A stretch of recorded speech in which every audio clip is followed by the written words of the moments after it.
Talk about the $1 trillion US needs of infrastructure for the United States. Many would wonder how much would be coming from China. Do you have an idea? The world marketplace, particularly the US economy, is a very competitive place. And we need to compete with all other international players. We also need to probably compete with our domestic Chinese players. So it's going to be a level playing field. So therefore, I think the investment process and the competition will be just totally, commercial. It's going to be just market-based. What is likely to be the role of CIC? Let's just say if there is a role to play by China in the U.S. infrastructure improvement. Since President Trump is trying to, number one, to reduce tax, secondly, he tried to improve infrastructure. For that, you need money, right? Then there will be a natural shortage of funding. And China, after 30 years of opening up and development, Chinese society has accumulated a lot of wealth.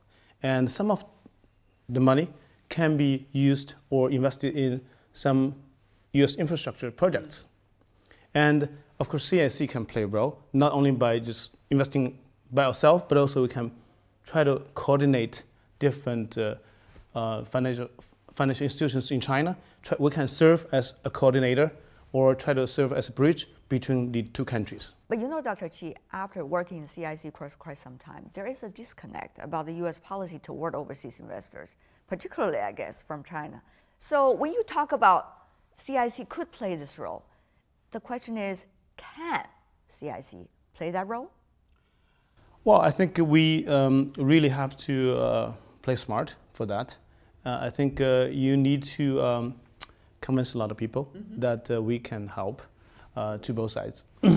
Therefore, you need to be able to identify investment opportunity, which really can, I always cite, we need to have 4 key elements for adding cross-border M&A projects to work. Name them. Well, number one, you have to be able to identify synergy between the invested projects and Chinese economy. Secondly, you have to be able to integrate. Thirdly, you have to be able to take the project or the company public eventually, probably in Asian market, probably in H-share market, probably A+H. Fourthly, this investment project per se has to be able to benefit both sides. It's more about economic engagement. It's about exchange of comparative advantage. That's a great point. Exchange of comparative advantage. But on the other hand, Dr. Qi, we have seen some perceptions about Chinese investment overseas. People are afraid, some of those at least. They are afraid that Chinese is just going to come, buy everything, take over everything, and use their resources and leave. I think Chinese investment overseas should have a purpose. What kind of purpose should they be? I think, well, we really should use the money smart or wisely to help with Chinese economic transition, to help upgrade Chinese industries, to help meet Chinese consumers' needs, which mean, Chinese consumers, they have climbed the consumption ladder very, very fast. Today in China, if you go to Beijing, Shanghai, or Xi'an, any people there, they have the consumption appetite, no different from people in New York or London or Chicago or Tokyo, right? But the supply side is still, lagging behind. Therefore, you have this huge gap between the consumption level and the supply level. That's the very reason why we need to promote supply side structural reform. And for that to happen, you have actually basically at least 2 venues. One, you have to self-innovate. And for that, you need to build a capital market, you need to build better incentive structure, everything. And then the second venue will be you have to use your investment or overseas investment more wisely to learn from advanced economies, try to, as I mentioned, to invest in those relatively more advanced technologies or products or services or business models and marry them with Chinese economy.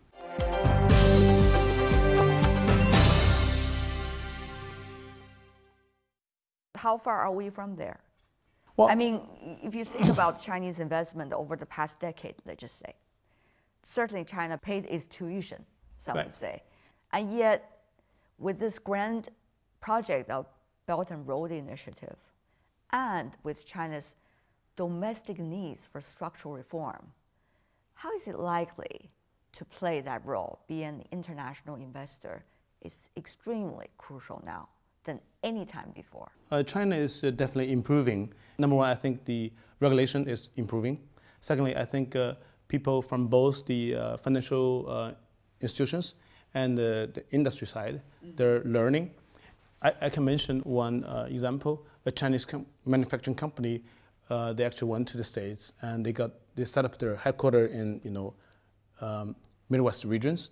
In the past 20 years, they actually bought about 40 U.S. manufacturing companies. Some of the companies were almost bankrupt before they bought them, and they turned them around by marrying those companies with Chinese market or marrying with Chinese consumer market. Then their internal rate of return has been about between 100% to 200%. So which means their return has generated 15-fold return. Yeah. And that's amazing. And they help a lot with those Midwest company and their workers. I think these are the areas where we can explore further, right? I mean, for example, let's mention one region in the States, the Midwest manufacturing sector. They have a lot of good technologies, from automobile to agriculture machinery to industry machinery to water treatment technologies. You must know that the GM today sells more cars in China than in the States. And A.O. Smith is the largest water heater in China. Mm-hmm. And John Deere, the tractor maker in the States. I mean, a lot of people, tractor sector in the States is really obsolete. Mm-hmm. People simply don't use tractors anymore. But in China, there are huge amount it's widely used. Well, it's just huge amount of agriculture regions. People are just beginning to use high quality tractors. So your point is? Well, I think one possible strategy we can develop in the current time is, for example, we can try to work with the manufacturing sector in the Midwest regions in the States. As I mentioned, there are a lot of good technologies, a lot of good products there, and they actually fit very well into today's consumer need. And therefore, we can go invest in those companies and help them integrate with Chinese economy, be it on the distribution end or on the manufacturing end. Mm-hmm. And by doing that, I think we're going to not only help with Chinese economy, but also help those companies and help provide job opportunities in the Midwest regions, or Rust Belt, as people call it. And that can play very well into Trump administration's political agenda right now. Mm-hmm. So it's typical win-win. Are you trying to convince me, or are you trying to convince the policymakers in Washington to give you more preference policies in a way? The point I'm trying to get to is that it's going to help them. As long as we can identify, good strategy, and we can bring China's 1.3 billion consumer market into this picture, we do have good possibility that we can help both sides. And that's going to be also very sustainable in the long run. So once again, coming back to your point earlier, it seems, Dr. Qi, that is the exchange of comparative advantage. Right. I would like to mention one example or one trip I recently made to Japan. I met with one of the Japanese consumer electronics company. Mm-hmm. They're going through some difficult time, and what I told them was that they should have come to China and pay more attention to Chinese market. Dr. Qi, we're talking to one another right now, based on a big conference CIC organized about try to build up a platform to connect all the players for Belt and Road Initiative. I really wondered, after talking to many of the people, what do you think are the most important things that needs to be worked out right now?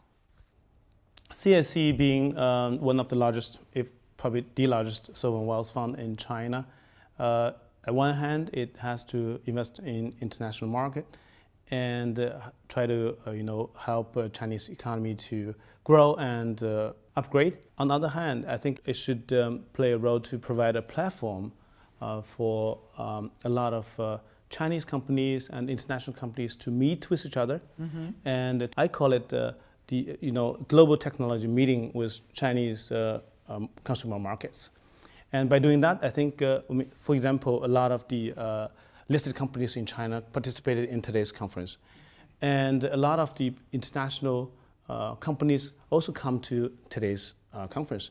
If some of the technologies of those international companies can be, bought by Chinese listed companies, then those technologies will have instant access to 1.3 billion Chinese consumer, and their value will also be, improved. And for Chinese companies, they can improve their quality right away. So it's totally win-win. So I think that's the kind of role I envision CSE should play. Not only just go about doing business or investing or helping with Chinese companies going to international marketplace, but also we can help build a platform for the West to meet with the East.